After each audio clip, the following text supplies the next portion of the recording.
Antes de começar a história de hoje, quero te fazer um pedido especial.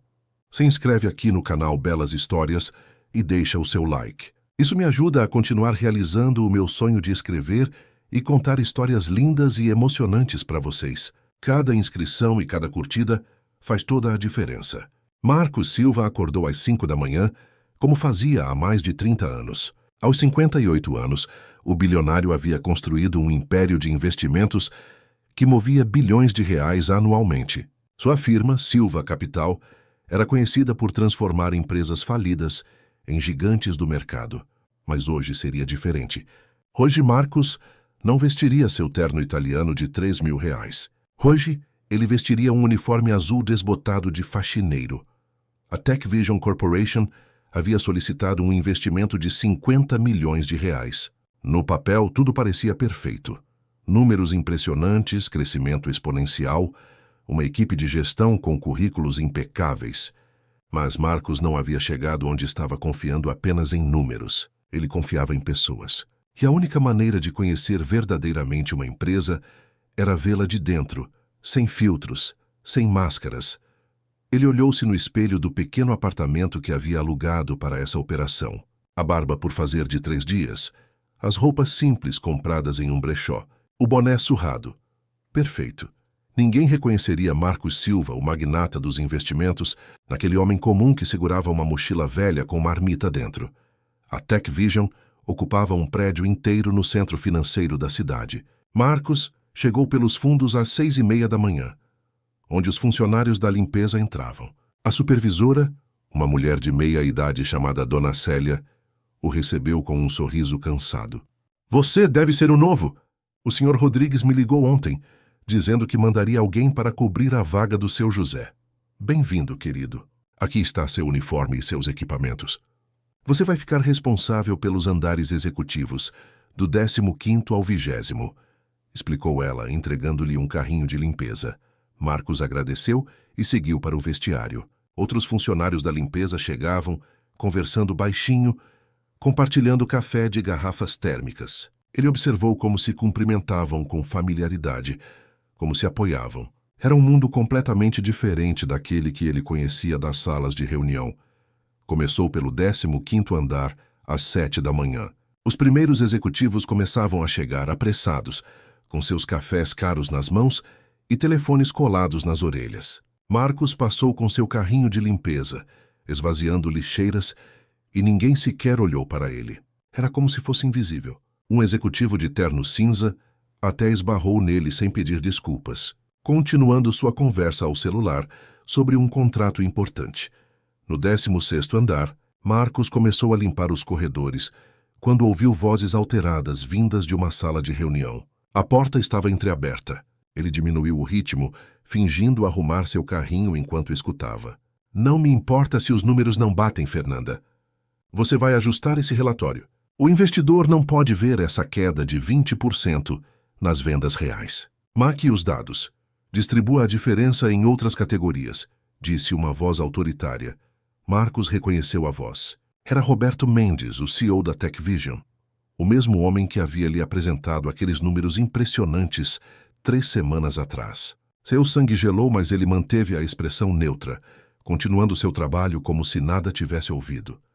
"Mas, Sr. Mendes, isso é fraude. Se descobrirem..." começou a mulher Fernanda com voz trêmula. "Ninguém vai descobrir. E você quer manter seu emprego, não quer? Tem 2 filhos para criar, se não me engano."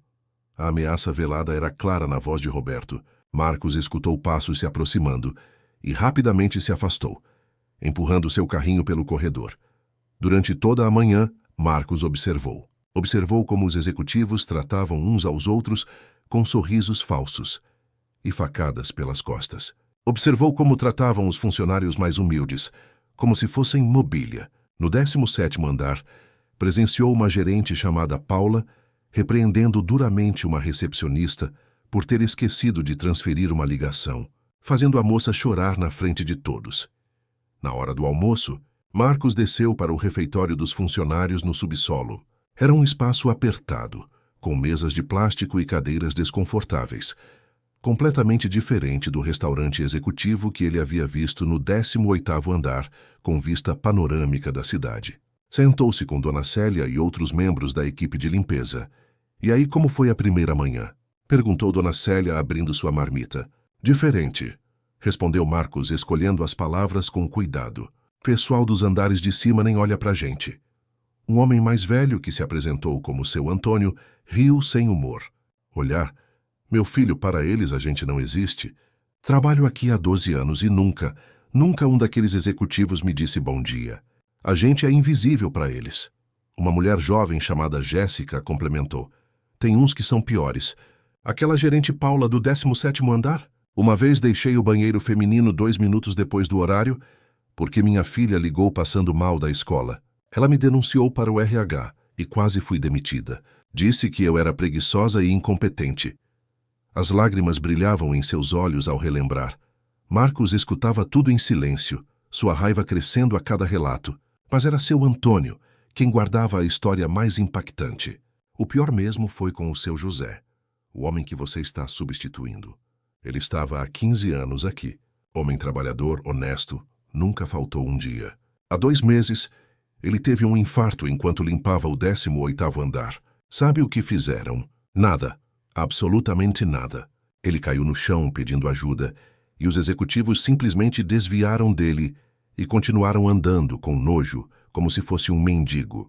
Foi a Dona Célia quem o encontrou 20 minutos depois e chamou a ambulância. E sabe o que é pior? Continuou Dona Célia com lágrimas nos olhos. Ele sobreviveu, graças a Deus, mas ficou com sequelas. Precisava de fisioterapia, de cuidados. A empresa demitiu ele por justa causa, alegando abandono de emprego enquanto ele estava no hospital se recuperando. 15 anos de serviço e nenhum obrigado ele levou. Agora ele vive de favor na casa da filha, sem conseguir nem pagar os remédios. Marcos sentiu um aperto no peito. Aquilo não era apenas má gestão, era crueldade institucionalizada. Ele terminou seu almoço em silêncio, mas sua mente trabalhava rapidamente. A tarde trouxe mais revelações perturbadoras. No 18º andar, enquanto limpava o banheiro masculino, Marcos ouviu 2 diretores conversando. Esses números que vamos apresentar para o investidor são geniais. Quando ele colocar os 50 milhões, a gente desvia uns 10 para aquela empresa fantasma no exterior, como combinamos. Dividimos o bolo e ninguém descobre, disse um deles rindo. Roberto é um gênio. E se der errado, a culpa cai toda na Fernanda, ela que está ajustando os relatórios, respondeu o outro. Marcos continuou limpando os espelhos, invisível, absorvendo cada palavra. Aquilo era uma operação criminosa orquestrada. Não era apenas fraude contábil. Era um esquema elaborado de desvio de recursos. E ele seria a vítima se assinasse aquele contrato. No 19º andar, presenciou Roberto Mendes humilhando um analista júnior na frente de toda a equipe. Você é burro ou faz por merecer? Um estagiário faria melhor que você. Se não fosse tão caro demitir gente neste país, você já estaria na rua, gritava ele, enquanto o jovem analista abaixava a cabeça vermelho de vergonha. Os outros funcionários assistiam em silêncio, claramente acostumados com aquele tipo de comportamento. Ao final do dia, enquanto guardava seus equipamentos de limpeza, Marcos teve uma conversa que mudaria tudo. Encontrou Fernanda, a analista financeira que havia sido coagida pela manhã, chorando no corredor vazio do 16º andar. Ela não o viu se aproximar. Com licença, moça. Está tudo bem? Perguntou ele gentilmente. Fernanda se assustou, limpando rapidamente as lágrimas. Ah, desculpe, eu estou bem. Mas ela não estava bem. Marcos podia ver o desespero em seus olhos. Sei que não é da minha conta, disse ele calmamente, mas às vezes ajuda a conversar. Já vi muita coisa na vida. Talvez fosse o cansaço, talvez fosse o desespero, mas Fernanda desabou. Eu não sei o que fazer. Eles querem que eu falsifique documentos. Se eu não fizer, perco meu emprego. Mas se eu fizer, posso ir para a cadeia. Tenho 2 filhos pequenos. Sou divorciada. Eles dependem só de mim.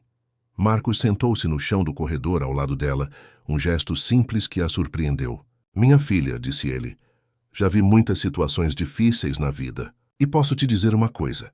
Sua integridade vale mais que qualquer emprego. Se você fizer isso, vai carregar esse peso para sempre.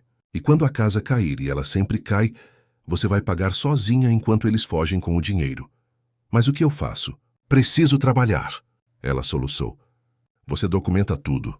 Grava as conversas se puder. Guarda e-mails, tira cópias dos relatórios reais e dos falsificados. E procura um advogado. Existem proteções para delatores, você sabia? Marcos falava com a sabedoria de quem conhecia profundamente o mundo corporativo. Fernanda o olhou surpresa. Como você sabe dessas coisas? Você é... Marcos sorriu. Só um faxineiro que já viveu muito e aprendeu algumas coisas. Confie em mim. Proteja-se primeiro. E quando chegar a hora certa, faça a coisa certa. Ele se levantou, ajudou-a a se levantar também e continuou seu trabalho. No segundo dia, Marcos chegou ainda mais cedo. Tinha uma missão agora. Não era apenas observar, mas coletar evidências. Com a experiência de décadas no mundo dos negócios, ele sabia exatamente o que procurar. Nos andares executivos, entre o lixo das lixeiras que esvaziava, encontrou rascunhos de e-mails comprometedores, anotações de reuniões sobre o esquema de desvio de dinheiro. Tudo foi cuidadosamente fotografado com seu celular e arquivado. Durante a limpeza das salas de reunião, antes dos executivos chegarem, Marcos teve acesso a documentos deixados sobre as mesas, contratos com cláusulas abusivas, planilhas com 2 conjuntos de números, comunicações sobre a empresa fantasma no exterior. Ele documentou tudo meticulosamente, mas não era apenas sobre o dinheiro. Marcos também documentava a cultura tóxica. Gravou com permissão depoimentos de funcionários da limpeza e de outros setores sobre assédio moral, condições de trabalho precárias, demissões injustas. A história de seu José era apenas a ponta do iceberg. No terceiro dia, durante uma limpeza no 20º andar, onde ficava a sala de Roberto Mendes, Marcos teve sorte. O CEO havia saído apressado para uma reunião externa, deixando seu computador desbloqueado. Marcos olhou ao redor. Estava sozinho. Rapidamente, conectou um pendrive e copiou pastas inteiras de documentos comprometedores. Eram apenas 3 minutos, mas pareceram uma eternidade. Naquela tarde aconteceu algo que Marcos jamais esqueceria. Seu Antônio, o funcionário de 12 anos que havia lhe contado sobre seu José, passou mal. O homem de 65 anos teve uma tontura e caiu de joelhos no corredor do 17º andar. Marcos estava próximo e correu para ajudá-lo. Seu Antônio, fique calmo, vou chamar ajuda, disse ele amparando o homem. Executivos passavam desviando do homem caído, como se fosse lixo na calçada. Marcos gritou. Alguém pode ajudar? Chamem uma ambulância. Nada. As pessoas literalmente desviavam e continuavam suas conversas ao telefone. Foi quando Paula, a gerente cruel que havia humilhado a recepcionista, parou. Mas não para ajudar. Você aí, faxineiro. Tire esse homem do corredor. Está atrapalhando o fluxo de pessoas. Leve-o para o subsolo ou algo assim. Isso é inadequado. Disse ela com desdém. Algo se rompeu dentro de Marcos. Ele se levantou, ainda segurando seu Antônio, e olhou Paula diretamente nos olhos, com uma intensidade que a fez recuar. Esse homem está passando mal e precisa de ajuda. Ele é um ser humano, assim como você. E se a senhora não pode oferecer ajuda, pelo menos não atrapalhe. A firmeza em sua voz, a autoridade natural que ele carregava mesmo sob o uniforme de faxineiro, fez Paula gaguejar. Mas antes que ela pudesse responder, Dona Célia chegou correndo, já com o telefone na mão chamando a ambulância. Juntos, Marcos e Célia levaram seu Antônio para um sofá na recepção e aguardaram os paramédicos. Obrigado, meu filho, sussurrou seu Antônio, recuperando um pouco das forças. Fez mais por mim nesses 3 dias do que essa empresa em 12 anos. Marcos apenas segurou sua mão. É o mínimo que um ser humano faz por outro, seu Antônio. O mínimo. Aquela noite, no apartamento alugado, Marcos revisou todas as evidências coletadas. Eram devastadoras. Fraude contábil, desvio de recursos, evasão fiscal, assédio moral sistêmico, violações trabalhistas. A TechVision não era uma empresa com problemas. Era uma organização criminosa disfarçada de corporação moderna. E ele tinha tudo documentado. No 4º dia, Marcos executou a fase final de seu plano. Pela manhã, como faxineiro, ele ajudou Fernanda a contatar um advogado especializado em proteção a delatores, dando a ela o número de um de seus próprios advogados, sem revelar a conexão. Ligue para esse número. Diga que um amigo indicou. Eles vão te proteger, disse ele. À tarde, ele discretamente entregou a seu Antônio, que havia voltado ao trabalho contra ordens médicas porque precisava do dinheiro, um envelope. Não abra agora. Abra quando chegar em casa. Dentro havia R$ 5.000 em dinheiro e um bilhete, para os remédios e tratamento do seu José, um amigo. Seu Antônio jamais saberia quem foi o benfeitor. No quinto dia, Marcos não apareceu para o trabalho como faxineiro. Em vez disso, às 10 da manhã, Marcos Silva, o bilionário investidor, chegou à TechVision em seu Mercedes preto, vestindo seu melhor terno, acompanhado de seus advogados e de uma equipe de auditores. A recepcionista do 20º andar, nervosa, anunciou sua chegada. Roberto Mendes saiu de sua sala com o maior sorriso, braços abertos. Senhor Silva, que honra recebê-lo. Não esperávamos sua visita hoje. Por favor, entre. Roberto estava efusivo, já contando mentalmente os 50 milhões. Marcos entrou na luxuosa sala de reuniões, sua equipe atrás dele, mas seu rosto estava sério. Senhor Mendes, vim pessoalmente informá-lo de que a Silva Capital não fará o investimento na TechVision. O sorriso de Roberto congelou. O quê? Mas tínhamos um acordo. Os números... Marcos o interrompeu jogando sobre a mesa uma pasta grossa. Os números são fraudulentos. Essa pasta contém evidências de fraude contábil sistemática, desvio de recursos, evasão fiscal e uma série de outras irregularidades. Ele abriu a pasta, revelando documentos, fotos, gravações transcritas. Roberto empalideceu, mas tentou manter a compostura. Isso é absurdo. De onde você tirou essas mentiras? Marcos sorriu friamente. De dentro da sua própria empresa. Veja, Roberto, números podem mentir, mas pessoas não conseguem mentir para sempre. E quando você trata pessoas como invisíveis, elas veem coisas que você jamais imaginaria. Foi então que Marcos puxou seu celular e mostrou uma foto. Era ele mesmo, vestido com um uniforme de faxineiro, empurrando o carrinho de limpeza. Roberto levou alguns segundos para processar, e quando processou, sua pele ficou cinza. Passei 5 dias trabalhando como faxineiro nos seus andares executivos. 5 dias sendo invisível. Você sabe quantas vezes passei por você? 7 vezes. Sabe quantas vezes você olhou para mim? Nenhuma. Você estava ocupado demais planejando como fraudar meu investimento. Isso é... Você não pode... Roberto gaguejava. Marcos se levantou. Posso e vou. Esses documentos já foram enviados para a Receita Federal, para a Polícia Federal e para o Ministério Público. Meus advogados já entraram com representações. E mais, a imprensa receberá tudo isso em 2 horas. A TechVision acabou, Roberto, mas não apenas por causa da fraude financeira.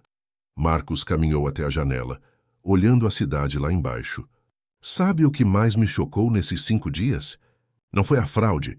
Isso eu já tinha visto antes. Foi a crueldade, a desumanidade com que vocês tratam seus funcionários. Vi seu Antônio cair no corredor e executivos desviarem dele como se fosse lixo. Soube de seu José, um homem de 15 anos de casa, que foi demitido por justa causa, enquanto se recuperava de um infarto que teve trabalhando para vocês. Vi assédio moral, humilhação, ameaças. Ele se virou para Roberto e havia fogo em seus olhos. Construiu um império de bilhões, Roberto. Sabe como? Tratando pessoas com respeito, acreditando que uma empresa é tão boa quanto trata seu funcionário mais humilde. Você construiu um castelo de areia baseado em fraude e crueldade, que agora vai desabar. Paula e outros executivos que haviam sido chamados para a reunião estavam paralisados. Marcos se dirigiu a cada um deles. Vocês também estão envolvidos. Tenho evidências de participação de cada um de vocês nesse esquema. Meus advogados estarão em contato. Ele fez uma pausa. Exceto você, Fernanda. A analista financeira que estava no canto da sala tremendo levantou os olhos surpresa. Você foi coagida a participar. Você tentou resistir. E graças a um conselho de um sábio faxineiro, você documentou tudo e procurou proteção. Você será uma testemunha protegida, não uma ré. E mais, minha empresa está contratando. Se você quiser um emprego em uma empresa que valoriza a integridade, procure meu RH. Fernanda desabou em lágrimas de alívio. Marcos se dirigiu à porta, mas parou. E mais uma coisa. Comprei a dívida trabalhista da TechVision com os bancos esta manhã. Sou agora o maior credor desta empresa. Vou iniciar um processo de recuperação judicial. E a primeira coisa que farei é garantir que todos os funcionários prejudicados sejam compensados. Seu José receberá sua indenização integral, com juros e correção. A equipe de limpeza receberá os adicionais que vocês nunca pagaram. Cada trabalhador prejudicado será reparado. Ele olhou uma última vez para Roberto. Você queria 50 milhões, Roberto? Vai receber uma conta de milhões em processos e multas. E vai aprender uma lição que deveria ter aprendido há muito tempo. Não existe invisível quando se trata de dignidade humana. Cada pessoa importa, do CEO ao faxineiro. E quando você esquece disso, o universo tem formas de te lembrar. Marcos saiu da sala deixando um silêncio sepulcral. No corredor encontrou Dona Célia e a equipe de limpeza, que haviam sido convocados ao andar executivo pela primeira vez em anos, sem saber o motivo. Eles olharam surpresos quando viram Marcos Silva, o bilionário, se aproximar. Mas a surpresa virou choque quando ele parou na frente de cada um e apertou suas mãos. Dona Célia, seu Antônio, Jéssica e todos vocês, obrigado por me acolherem essa semana. Obrigado por me ensinarem o que realmente importa em uma empresa. Sem vocês eu não teria descoberto a verdade. Dona Célia foi a primeira a processar. Você era aquele faxineiro novo? O que conversava com a gente? Marcos sorriu. Era eu. E foram os dias mais reveladores da minha carreira. Seu Antônio, com lágrimas nos olhos, perguntou: foi você que deixou aquele envelope? Para o seu José, Marcos apenas sorriu. Digamos que um faxineiro invisível decidiu fazer algo visível. Ele se virou para sua equipe de advogados. Quero que cada membro da equipe de limpeza e todos os funcionários de nível operacional desta empresa sejam entrevistados. Documenta toda irregularidade trabalhista e, quando a recuperação judicial for aprovada, dobra os salários desta equipe. São as únicas pessoas que vi trabalhar de verdade aqui. Nas semanas seguintes, a história se espalhou. A mídia cobriu extensivamente o caso do CEO infiltrado, que se disfarçou de faxineiro para desmascarar fraude corporativa. A Tech Vision entrou em recuperação judicial. Roberto Mendes e sua cúpula executiva foram indiciados por múltiplos crimes. Alguns pegaram anos de prisão, outros fizeram acordos de delação. Mas Marcos não parou por aí. Ele transformou a Tech Vision em um projeto pessoal. Reestruturou completamente a empresa, mantendo os talentos reais que estavam escondidos nos níveis operacionais, promovendo pessoas por mérito e caráter, não por capacidade de bajulação. Implementou políticas rigorosas contra assédio moral e programas de valorização para todos os funcionários. Seu José foi recontratado, não como faxineiro, mas como supervisor de qualidade de vida dos funcionários, usando sua experiência para garantir que ninguém mais fosse tratado como ele foi. Fernanda se tornou diretora financeira da empresa reestruturada, reconhecida por sua integridade. Dona Célia e sua equipe ganharam melhores salários, benefícios dignos e, mais importante, respeito. Marcos implementou uma política revolucionária. Uma vez por trimestre, cada executivo da empresa, incluindo o CEO que ele nomeou, deveria passar um dia trabalhando em um cargo operacional. Não como teste ou brincadeira, mas realmente trabalhando, aprendendo, ouvindo. Como você pode liderar pessoas que você trata como invisíveis? Ele dizia. A história chegou a outras empresas do portfólio de Marcos. Ele começou a implementar o mesmo conceito em outras organizações. Antes de investir, ele ou alguém de sua equipe passava dias disfarçado em cargos operacionais. Alguns chamavam de radical. Marcos chamava de bom senso. Anos depois, em uma entrevista para uma grande revista de negócios, perguntaram a Marcos sobre aquela semana que mudou tudo. Foi a melhor decisão de negócios que já tomei. Ele respondeu. Não porque evitei perder 50 milhões em uma fraude, mas porque aprendi algo que nenhuma escola de negócios ensina. O verdadeiro valor de uma empresa não está em seus relatórios financeiros, está em como ela trata as pessoas quando acha que ninguém está olhando. E os faxineiros, Sr. Silva? Você ainda mantém contato? Perguntou o repórter. Marcos sorriu. Dona Célia é minha consultora pessoal de cultura organizacional agora. Seu Antônio se aposentou com uma pensão digna que garantimos. Jéssica está terminando uma faculdade de administração que a empresa está pagando. E seu José? Ele me ligou semana passada para dizer que conseguiu pagar todos os tratamentos médicos e está bem. Disse que recuperou algo que achava que tinha perdido para sempre: sua dignidade. O repórter fez a última pergunta: qual a lição que o senhor tiraria dessa experiência?